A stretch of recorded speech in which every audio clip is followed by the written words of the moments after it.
So as I mentioned, my name is Philip. What you guys won't know is that it's actually spelled with an F. So it's F-I-L-I-P. And my friends absolutely hate this. Because every time I introduce myself to someone new, it goes the same way. And they're like, oh, you have to meet my friend Bob. And I'm like, alright, cool. Hey, Bob. Yeah, my name's Phil. Phil with an F.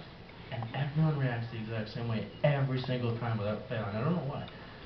So they're like, oh, yeah, Phil. Wait, Phil with an F? I'm like, yeah. He's like, wow, I've never seen that before. I was like, yeah, you still haven't. You just heard it.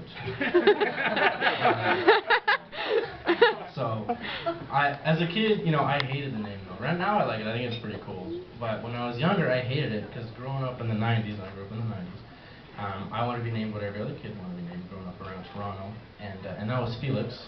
It wasn't after the cat, it was after the goalie for the Maple Leafs, and I was legitimately upset with my parents for not knowing this somehow.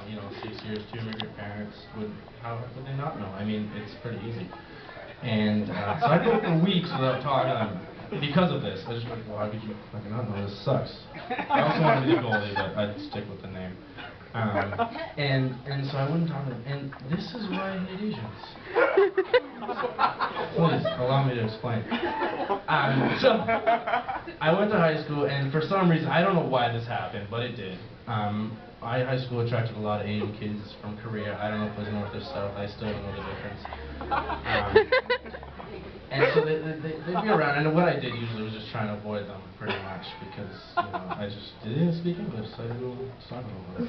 And what ended up happening, as inevitably always does, you get put in groups with people. So I was in high school, and I'd show up to class, I think it was history, and I'd go up and I'd see there'd be names on the desk, and I was like, fuck, we got group projects, this sucks. And I look over, I see my name, Phil, and I'm awesome, so I'm going to sit here. And then I look to the left, and I see Jimmy, I was like, oh, I got Jimmy, sweet. Jimmy's a cool guy. And I look over and I see Brad. I'm like, fuck, I don't know Brad. And I go to class pretty regularly, so I'm like, how do I not know this Brad?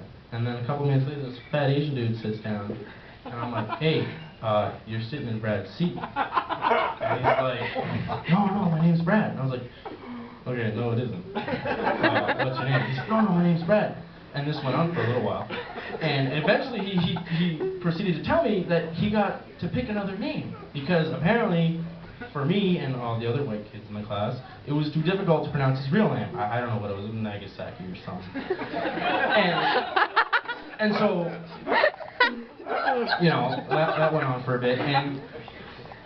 And he's like, yeah, I get to pick a name. I was pissed off. I was like, fuck, I got a cool name. And this guy just gets to pick a random one just at his convenience because I can't pronounce his actual name. I thought it was bullshit. Like, it's not really fair. I was just terribly upset. But it did explain a couple things. It explained why we had a kid named Dinosaur in our classroom.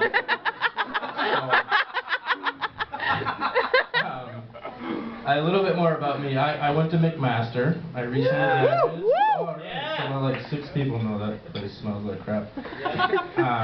And it was a tough decision because when you're 18, you're out of high school, you got to pick where you want to stay for like the next 4 years or whatever. And I remember to this day, I was talking with my family and we were all talking about like where I wanted to go and whatever. And McMaster came up, and my aunt was like, "Oh, McMaster! Oh, that's so close. That's just a stone's throw away from here. That's great." And I'm thinking, who the fuck throws stones anymore? Like, I couldn't, for the life of me, remember the last time I threw a stone anywhere, let alone as some sort of measuring device to gauge distance. Like, I was never at a park somewhere, with all your little kid friends, like, oh, Jenny's house is just a stone's throw away, see, wham! And you just throw rocks at her window, like, that just never happened. I didn't understand that. And now, if we're in the Gaza Strip, I'd understand. Those guys love to throw rocks. Another phrase that I really like is the one about the wall and your goals and shit? How they're all like, oh, the wall's not there to stop you from achieving your goals. It's there to, make you work harder, and you work harder, you train or whatever, and you break through that wall, and you achieve those goals. And I always thought, what do bricklayers think about that one?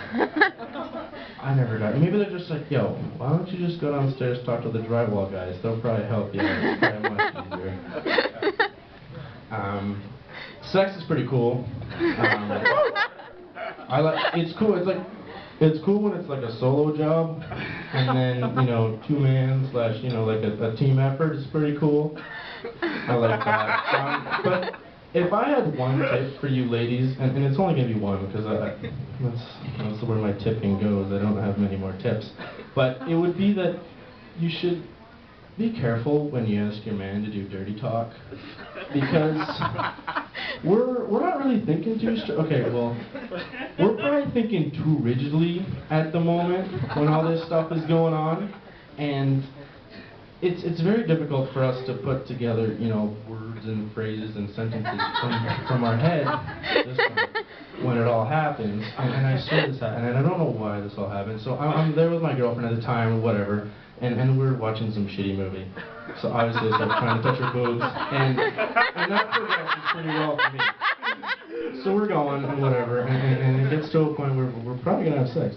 And so we're there, and you have that heavy sex breathing going on. You know, like that shit, like it almost hurts, but it doesn't. We got that going on, and then she whispers into my ear. She's like, "Oh, let's talk dirty together." And I was like, "Fuck, okay, whatever works." So we're doing it, and I have no clue what the fuck to do right now. And so we're there, and she's like, "Dirty talk," and I was like, "All right, well, yeah, you like when I do that to you?" And she's like, "Yeah, dirty." I was like, fuck, I don't know how to make much dirty than this. She's like, "Oh, you like when I do that to you?" And I'm trying to like tug on her hair, but not doing it too hard to piss her off. I'm just like yanking on just a tad. She's like, "Yeah, dirtier." And I was like, fuck, I don't know how to get much dirty this. And I do not know for the life of me why this came out of my mouth next.